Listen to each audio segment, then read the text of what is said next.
आञ्जनशलाकय चक्षुरुन्मिलितं येन तस्मै श्रीगुरवे नमः। नमः ॐ विष्णुपादाय श्रीगौरप्रियमूर्तये श्रीमते भक्तिवल्लभा तीर्थगोस्वामिने नमः। कृपया क्षमताम् अपराधिजनम् कलुषायुतसक्तसुदीननरं सुपथे परिचालय सर्वदिनं प्रणमामि च माधवदेवपदम्।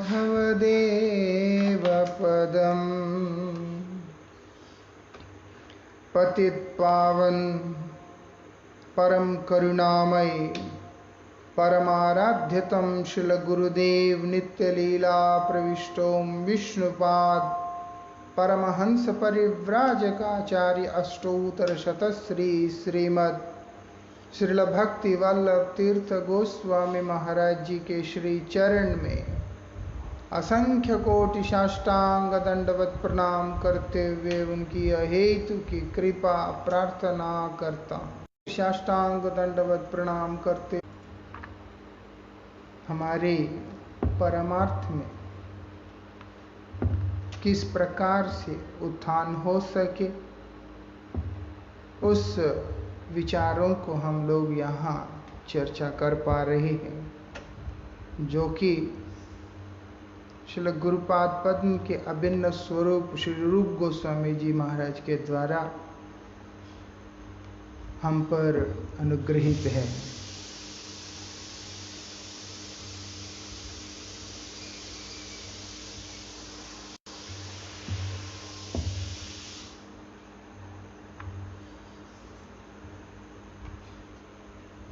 अभी हम यहाँ पर श्रवण कर रहे हैं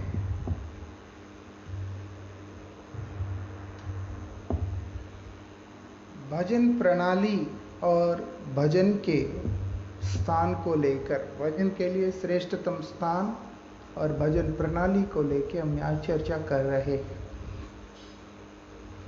उसी के लिए रूप गोस्वामी जी महाराज बोल रहे हैं, तन्नाम रूप चलितादि सुकीर्तनान स्मृत्यो क्रमेण रसना मनसी नियोज्य तिष्ठन् व्रजे तदानुरागी जनानुगामी कालम नयेद अखिलम इति उपदेश सारम।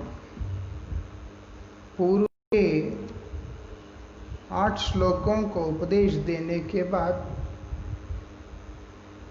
9वें श्लोक में रूप गोस्वामी जी महाराज अपने उपदेशों के सार को व्यक्त कर रहे हैं।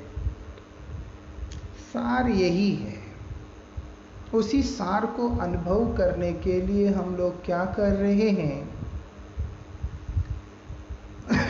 व्रज के जो अनुरागी भक्तगण हैं उनके सानिध्य में रहकर उनका अनुगमन करते हुए हम लोग इसको समझने का प्रयास कर रहे हैं। इसके विषय में हमने पूर्व में विशेष रूप से श्रवण किया। भक्त का विशेषता क्या होता है? मच्चित्ता मद्गता प्राणा बोधयन्ते परस्परम। बोलते हैं मच्चित्ता, मेरा चिंतन में रहता है। मद्गता प्राण, उसका प्राण मुझ में ही नियोजित रहते हैं। बोधयन्ते परस्परम, इसीलिए बोलते हैं वैष्णव संगेते मौन आनंदित अनुक्षण सदा है कृष्ण परसम।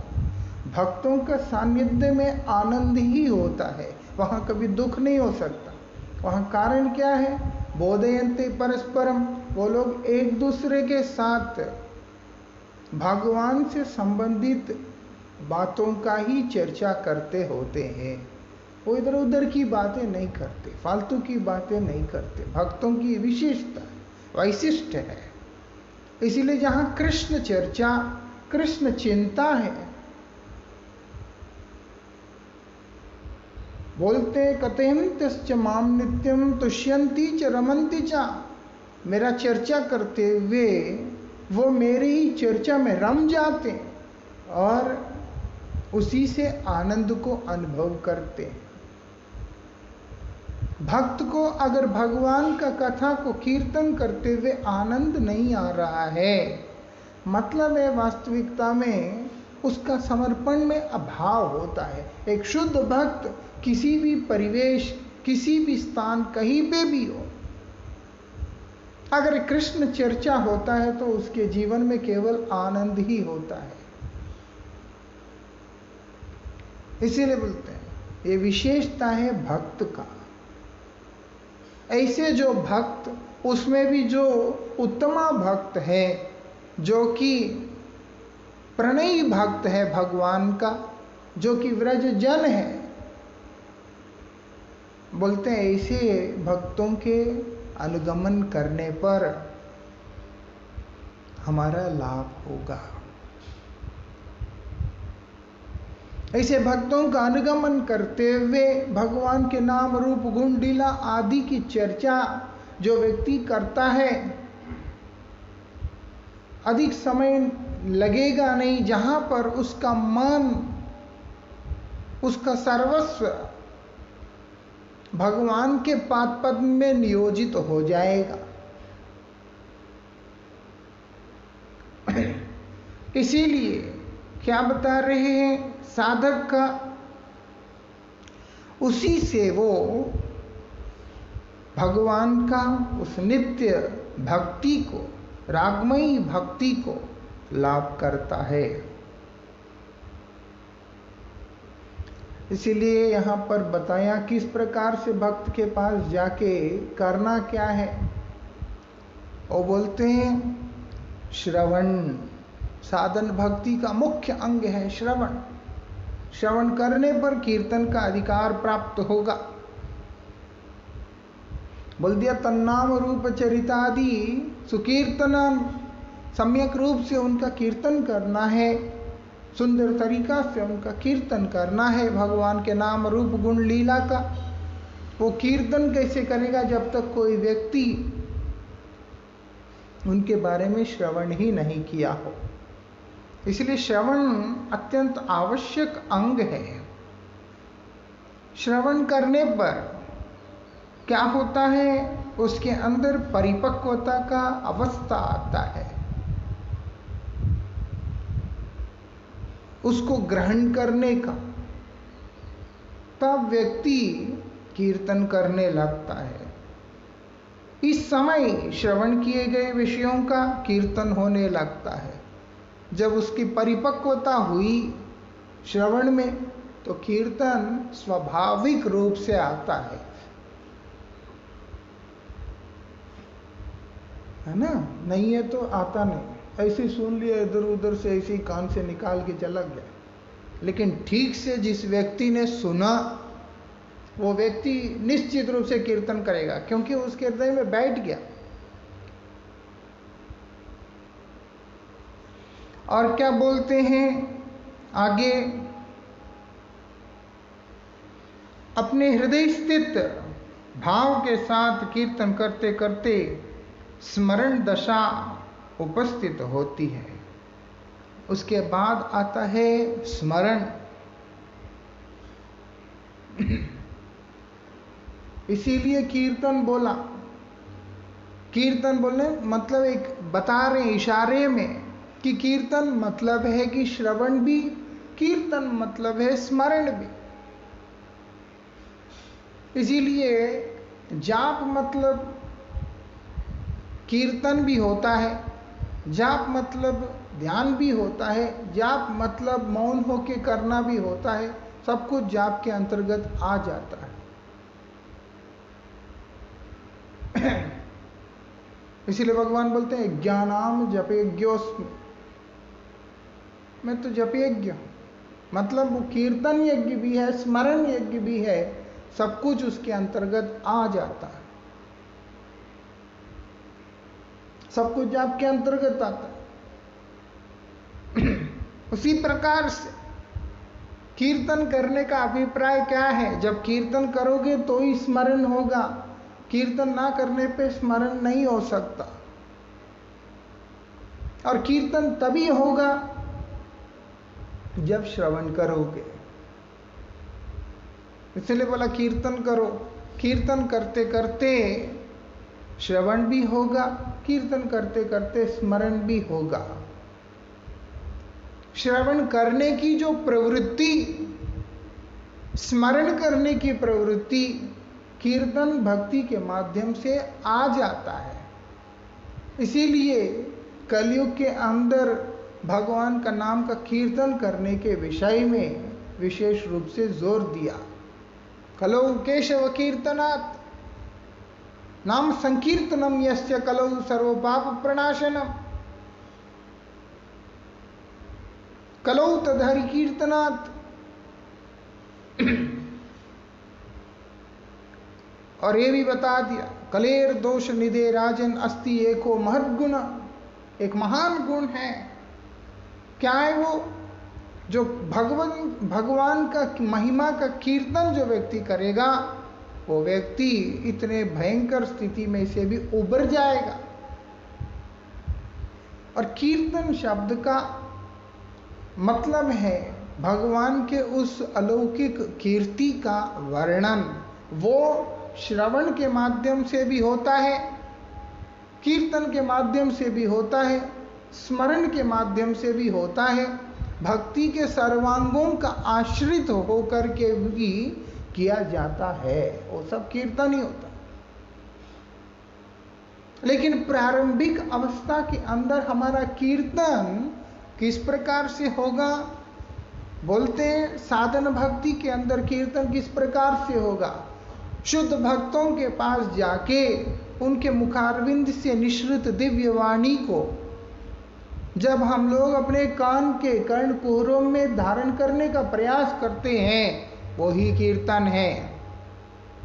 कर्णेंद्रियों के माध्यम से कीर्तन कर रहे हैं वहां पर, श्रवण भक्ति का आश्रय लेकर।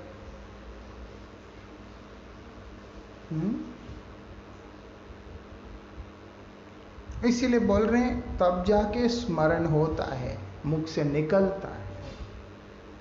जो कीर्तन हुआ तो स्मरण होगा। और ये स्मरण भी 5 प्रकार की स्थितियां हैं स्मरण का भी। स्मरण, धारण, ध्यान, अनुस्मृति और समाधि। समाधि तक साधक को पहुंचना होता है स्मरण से शुरू करके। क्या बोलते हैं? स्मरण क्या होता है? बोलते हैं चंचल मनोस्थिति को, मन की दशा जहां पर स्थिर नहीं है, संकल्प विकल्पों के बीच में फंसा हुआ है, संकल्प विकल्पों के द्वंद्व में फंसा हुआ जो मन जो चिंतन करता है इष्ट का, वही स्मरण होता है। जहां पर चंचलता है मन में, मतलब मन पूर्ण रूप से नियोजित नहीं है। वो क्या है कि मन पूर्ण रूप से नियोजित नहीं है, लग गया ऐसा नहीं कह सकते। लगने की उस पे उन्मुखता की तरफ है, लेकिन चपलता है, संकल्प विकल्प भाव है।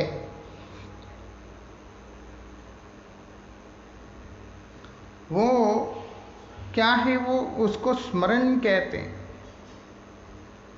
बोलते हैं जो वही स्मरण इस प्रकार के संकल्प और विकल्पों से रहित होकर के होता है, उसको धारणा कहते हैं। मतलब वहां पर चंचलता नहीं है, स्थिर हुआ। वो कैसे होगा? श्रवण करते करते होगा, कीर्तन करते करते होगा, स्मरण करते करते होगा। यहां पर स्मरण के साथ में कीर्तन भी है, श्रवण भी है। इस कारण से उसकी जो अवस्था है, विक्षेप वाली जो अवस्था, उस अवस्था से वो आगे बढ़कर स्थिर हो जाता है। कई बार लोगों को लगता है कि बहुत भजन करते हैं, लाभ तो होता नहीं, मन तो शांत होता नहीं, ये नहीं होता, वो नहीं होता, कई बार लगता है लोगों को। उसका कारण ये है, जिंदगी में हर चीज जल्दी जल्दी जल्दी के चक्कर में वो लोगों को हर चीज एक क्रैश कोर्स की तरह हो गया है। 30 दिन में अंग्रेजी सीखें, 4 दिन में जो है ये प्रिपेयर कर लें, ऐसे क्रैश कोर्स की तरह पूरा बचपन से लेके आखिरी तक पढ़ने के बाद जाकर के परिपक्वता आता है विद्या में। लेकिन लोग इंस्टेंट, हर चीज इंस्टेंट, वो इंस्टेंट खाने का जैसे आता है, इंस्टेंट फूड आता है, इंस्टेंट रोटी सीधा सील किया हुआ होता है, तवे में गरम करो खा लो। इंस्टेंट उपमा, इंस्टेंट पोहा, इंस्टेंट सब्जी, सब कुछ इंस्टेंट। उस चक्कर में लोगों को ये नहीं समझ में आ रहा है।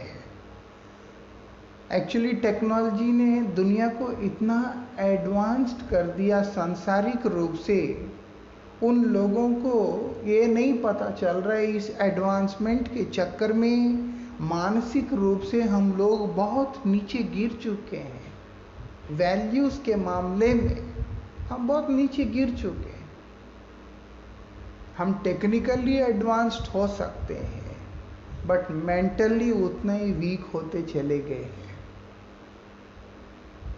आज एक को भी एक का फोन नंबर भी याद नहीं रहता। किसी किसी के 2-2 नंबर होते, उसको अपना ही नंबर याद नहीं होता, दूसरे फोन में देखना पड़ता है। क्यों इतना वीक माइंड कैसे हो गया? उसका कारण है पिछले 20 साल से मोबाइल फोन का जो आविष्कार है। अक्सर कंपेयर करते हैं, पुराना टाइम में तो लोगों का मेमोरी अच्छा था, क्योंकि वो रेडिएशन फ्री सोसाइटी में रहते थे, एक ऐसे समाज में रहते थे जहां पर रेडिएशन है ही नहीं, जहां पर प्रकृति में विकृति नहीं है, ऑर्गेनिक खाने को मिलता था। बाद में खाने में पेस्टिसाइड्स, तो फिर खाने में ऊर्जा का है, सब्जी में ताकत का है, वो दिखने के लिए सब्जी है, ताकत का है। इंजेक्शन दे के सब्जियों को फुला देना, दवाइयां दे के उसको फुला देना, पेस्टिसाइड्स दे के उसको पका देना, वो सब खाने के बाद आदमी का शरीर में ताकत कहां से आता है? फिजिकल फिटनेस तो है ही नहीं। और रही बात रेडिएशन की, ये जितने भी मोबाइल आया, पहले टेलीग्राम आता था, लेटर आता था, लोग तब भी जीवन जीते थे, धैर्य होता था। अभी सबसे बड़ी जो जरूरी चीज है वो है धैर्य, वो खत्म हो गया। इसीलिए लोग किसी पर्टिकुलर चीज को लेकर के डिटरमाइंड भी नहीं है। ऑप्शंस बहुत है, अल्टरनेटिव्स बहुत है।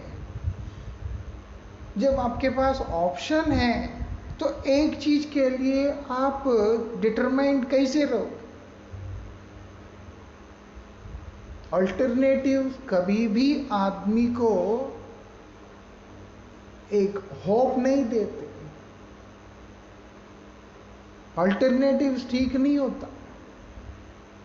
एक क्लियर कन्विक्शन होना जरूरी है, एक क्लैरिटी होना जरूरी है, डिटर्मिनेशन होना जरूरी है। जहां पर डिटर्मिनेशन नहीं है, निश्चयता नहीं है, वहां पर अनुशासन भी नहीं हो सकता है। कोई नहीं, इधर नहीं तो उधर, ये नहीं तो वो, इम्पेशेंट हो जाएंगे, इंटॉलरेंट हो जाएंगे। इसीलिए अगर हम 20 साल पहले की सोसाइटी को देखते हैं, जिसको भी याद है जब टेक्नोलॉजी इस लेवल पे नहीं था, छोटे छोटे मोबाइल फोन जब शुरू हुआ, तो उससे पहले की बात अगर हम देखते हैं, बड़ी सादा जीवन, तब लोगों के अंदर पेशेंस था। अभी जब इम्पेशेंट हो गए, इंटॉलरेंट हो गए हैं, क्योंकि इंस्टेंट, सब कुछ इंस्टेंट, इसीलिए उनको ये बात समझ में आता नहीं है। उनको ये बात समझ में आता, पहले से ज्यादा चंचल हो गया मन, इसीलिए उतना ही स्ट्रॉन्ग स्पिरिचुअल डोज की जरूरत है जिससे वो इसको ओवरकम कर सके। स्पिरिचुअली डिग्रेड होते जा रहे हैं सोसाइटी, और उसके बाद टेक्निकल एडवांसमेंट बोल के आगे बढ़ते जा रहे हैं। टाइम टू टाइम नेचर ने व्यक्ति को अपना स्थान दिखा दिया। टाइटैनिक के ऊपर लिखा था, एक ऐसी शिप है इवन गॉड कांट सिंक। 11-13 दिन के अंदर ही सबका 13वीं भी हो गया उसमें। ऐसा शिप जो कोई डुबा ही नहीं सकता,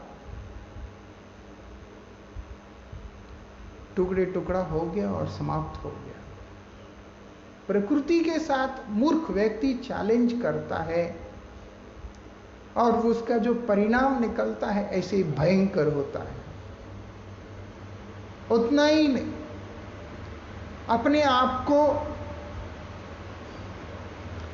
काफी हाई लेवल पे प्रोजेक्ट करने वाले, सोसाइटी के, समाज का रूपरेखा को बदलने वाले, उसका निर्माण करने वाले व्यक्ति अपने जीवन को भी निर्माण नहीं कर पाते।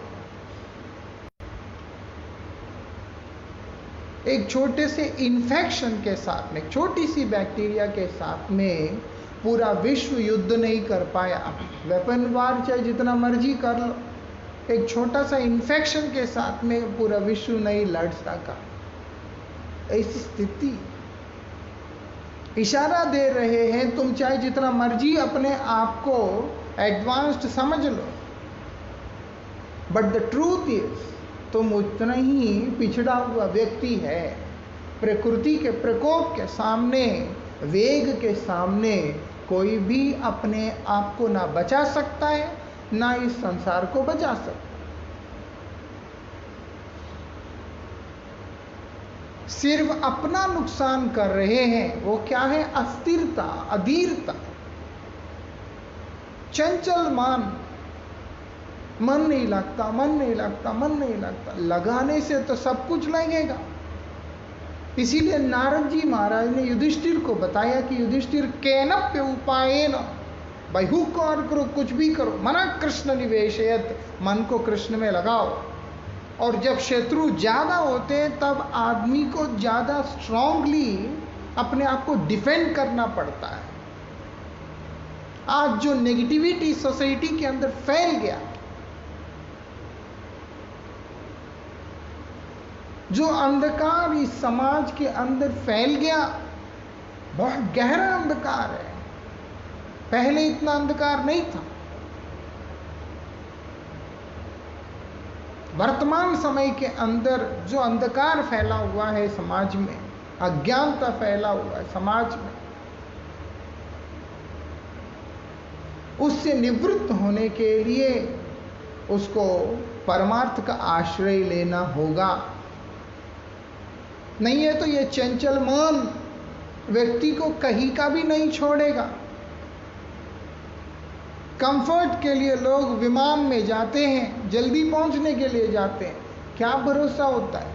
कितने विमान गिरे हुए हैं अभी तक? कुछ भी हो सकता है जीवन में।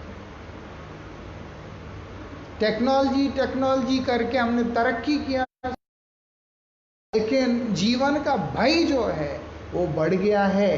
पिछले 20 साल से देखा जाए तो ब्रेन ट्यूमर, ब्रेन में क्लॉटिंग, हैमरेज, ये सब बहुत ज़्यादा होने लगा है, क्योंकि over usage of mobile phone,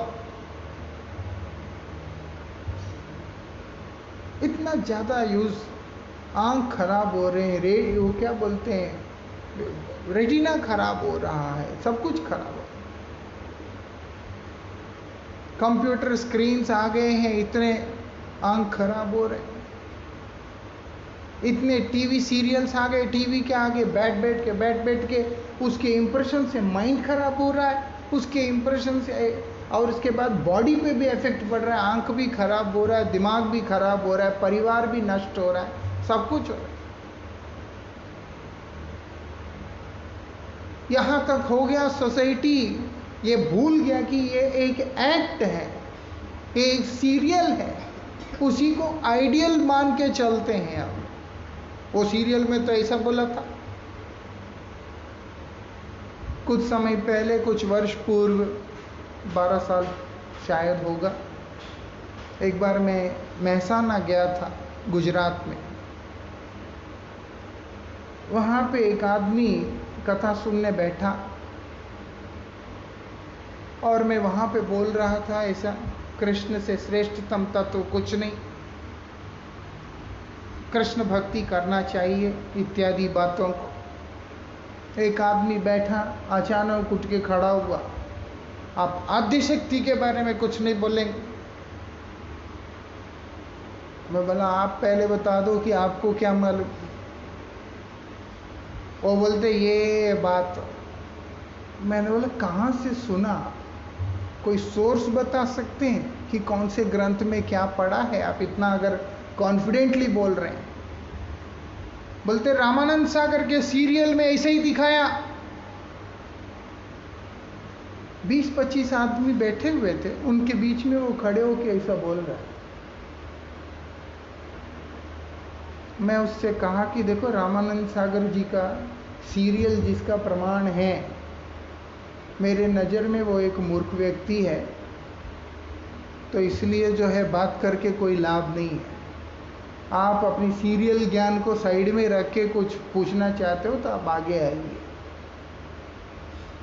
कहने का मतलब है इतनी कॉन्फिडेंस के साथ लोग, मतलब सीरियल्स को, टेलीविज़न के जो सीरियल्स में जो दिखाई देते हैं उसको एक अथॉरिटी की तरह मानकर लोग उसको कोट करते हैं। ये तो चलो हमसे तो स्पिरिचुअल बात है, दूसरे लोग बाहर की बातों को लेकर के उसको as authority, as an ideal उसको कोट करते हैं। ऐसी समाज हो गया है, तो मन कहाँ से लगेगा? मन विक्षिप्त हुए बिना रहेगा कैसे? मेरा कहने का अभिप्राय यह है, जिस परिप्रेक्ष्य में हम लोग रह रहे हैं, जिस समाज में हम रह रहे हैं, वहां पर मन का ये विचलित अवस्था ना हो, ऐसे कैसे हो सकता है? उसी के लिए बोल रहे हैं कि स्मरण भक्ति के ऊपर जोर दो। इसीलिए बोला जाता है कि हरिनाम करो। ये माला करने के लिए जोर इसीलिए दिया जाता है कि हरिनाम करो। जब व्यक्ति हरिनाम करता है, बाहर से जितना उत्पात है उसको फेस करने के लिए उतना ही अपने आप को मजबूत करना पड़ता है। वो मजबूती नाम प्रभु का कृपा से ही आता है। इसलिए तम नाम, आपका दिव्य नाम कृपा करेगा तो नाम प्रभु के रूप में कृपा करेगा, और नाम प्रभु का कृपा ही भगवान का दिव्य रूप, गुण, लीला आदि को हमारे हृदय में प्रकाशित करेगा। जब नाम का अनुभूति नहीं हुआ तो फिर रूप, गुण, लीला का अनुभूति किस प्रकार से हो सकता है? बोल के परमाराध्य श्री गुरुदेव झूलन के प्रसंग में उपदेश दे रहे हैं। तुम अगर राधा कृष्ण के दिव्य लीला झूलन लीला का दर्शन करना चाहते हो, सेवा में प्रवेश करना चाहते हो, तो उसके लिए सर्वप्रथम तुम्हें नाम का आश्रय ही लेना होगा। ऐसा इसीलिए बोलते हैं वो नाम कृपा करेगा। नाम को कैसे सेवा करता है व्यक्ति? बोलते स्मरण भक्ति के माध्यम से। रूप गुण लीला नाम आदि का कीर्तन सेवा भी होता है, लेकिन स्मरण जो है विशेष रूप से नाम प्रभु का ही करना होता है। हम अगर नाम का आश्रय ना लेकर केवल रूप का कल्पना कर लेते हैं और ना गुण चिंतन करते हैं और लीलाओं का कल्पना कर लेते हैं, लीला कल्पना और गुण रूप कल्पना जो है व्यक्ति को कभी भी भगवत अनुभूति प्रदान नहीं कर सकता है। मन की चंचलता को, मन के व्यसंगों को मिटा नहीं सकता, क्योंकि बद्धजीव होने के कारण अपने शुष्क ज्ञान, शुष्क बुद्धि और अपने एक सीमित बुद्धि और अनुभूति से जिस चीज का वो कल्पना करने लगता है, चिंतन करने लगता है, वो अत्यंत हानिकारक सिद्ध होता है और ठीक नहीं। मेरा ठाकुर जी का ना ये रूप है, वो रूप है ना, ये लीलाएं, ये सब अनर्थ सृष्टि करता है। इसीलिए वहां पे बताया कि क्या करना होगा, नाम का आश्रय लेना होगा, नाम का स्मरण करना होगा। श्रवण शुद्ध भक्तों के मुखारविंद से, व्रजजनों के मुखारविंद से जो उनके हृदय के उद्गत जो भाव होते हैं उनका श्रवण करना है, और करने के बाद कीर्तन और फिर स्मरण। स्मरण करते करते मन स्थिर होता है। स्मरण किए बिना मन कभी भी स्थिर नहीं होता। कीर्तन करने से सफिशिएंट नहीं होता, स्मरण करना होता है।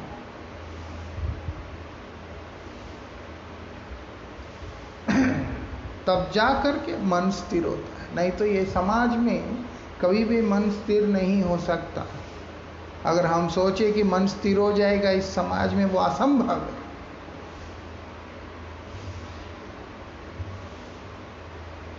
और क्या बोलते हैं, जो स्थिर मन से चिंतन किया जाता है उसी को धारणा कहते हैं, उसी को धारणा कहते हैं। बोलते हैं हर प्रकार से जो चिंतनीय वस्तु है, जो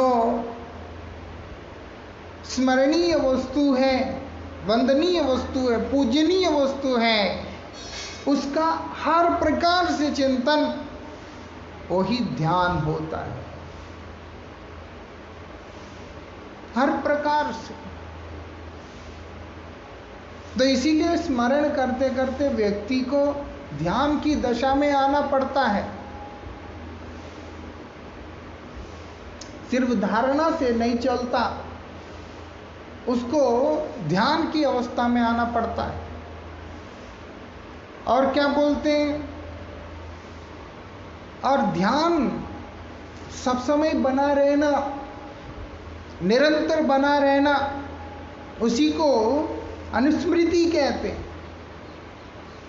ध्यान भी अभी है नहीं है, ऐसा वैसा ऐसा नहीं, निरंतर बना हुआ है, सब समय ध्यान बना हुआ है, लगा हुआ है। बस ये जो ध्यानस्थ वस्तु है उसी में अपने आप को केंद्रित करके रखा हुआ है।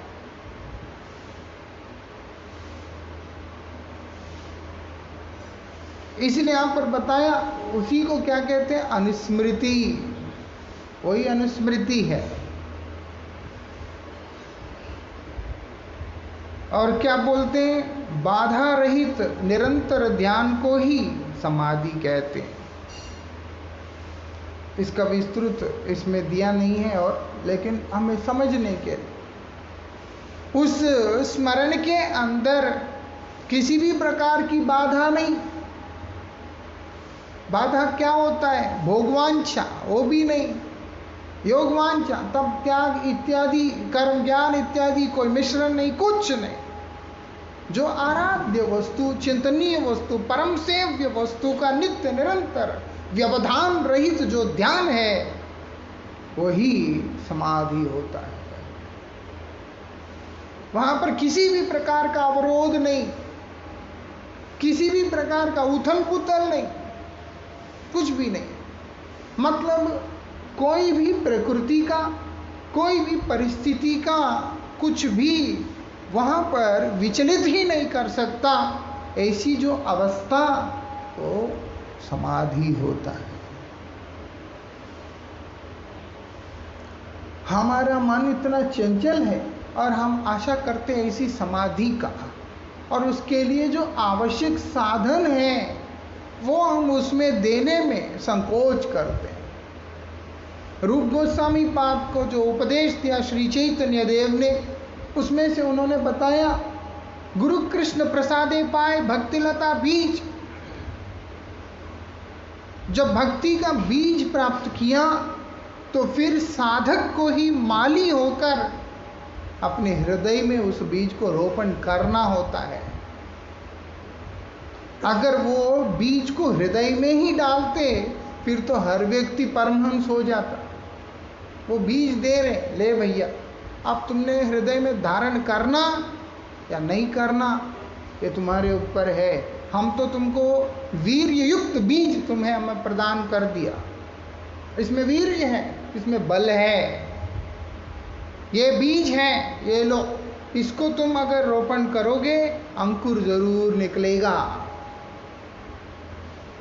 इसीलिए साधक को जो गुरु कृपा से प्राप्त भक्ति लता का बीज रूपी जो हरिनाम है, उसको अपने हृदय में धारण करने का प्रयास करना चाहिए। अब उसका संरक्षण करना चाहिए ताकि वो वर्धित हो, अंकुरित हो। उसके लिए क्या करना है, श्रवण कीर्तन वो अवश्य ही देना चाहिए। उसका सिंचन जो है श्रवण कीर्तन से करना चाहिए।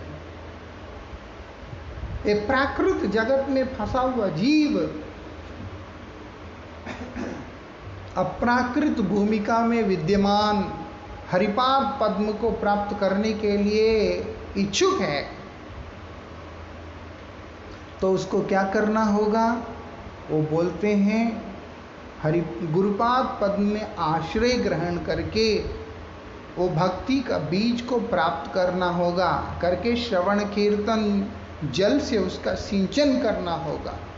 इसीलिए बोलते हैं जब भक्त के पास में जाके तिष्ठन व्रजे तदानुरागी जनानुगामी, मतलब ही यह है शुद्ध भक्तों का पाद पद्म में आश्रय लो।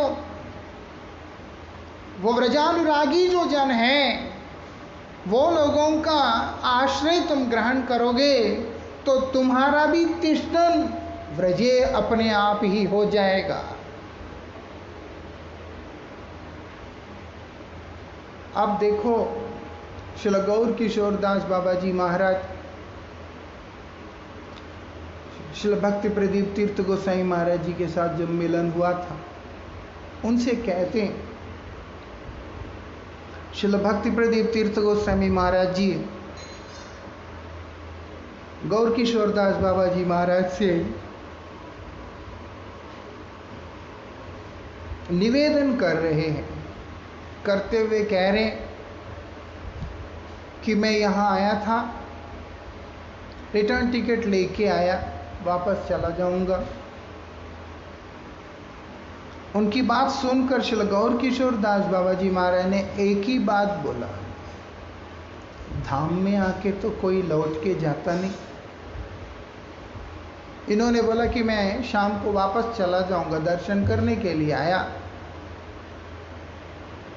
बोलते धाम में आके तो कोई लौट के जाता नहीं, सिर्फ इतनी शब्द बोले। क्या किया था? श्रील भक्ति प्रदीप तीर्थ गोसाई महाराज जी जाके श्रील भक्ति विनोद ठाकुर जी से मंत्र ग्रहण किया था। उसके बाद ये बात सुनने के साथ ही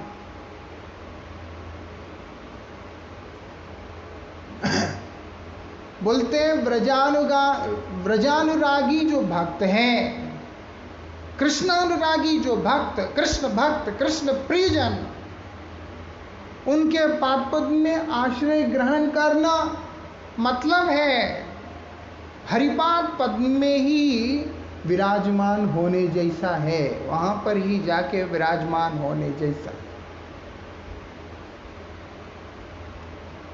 इसीलिए श्रील नरोत्तम ठाकुर ने भी इस बात को बताया, अनेक दुखेर पोरे लये छीले व्रजपुरे, कृपा डोर गलाए बांधिया।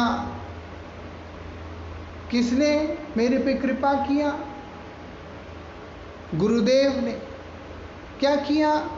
लये छीले व्रजपुरे, व्रजधाम में लेके आए मुझे, बहुत दुखों के बाद अपनी कृपा रूपी डोर डाल के।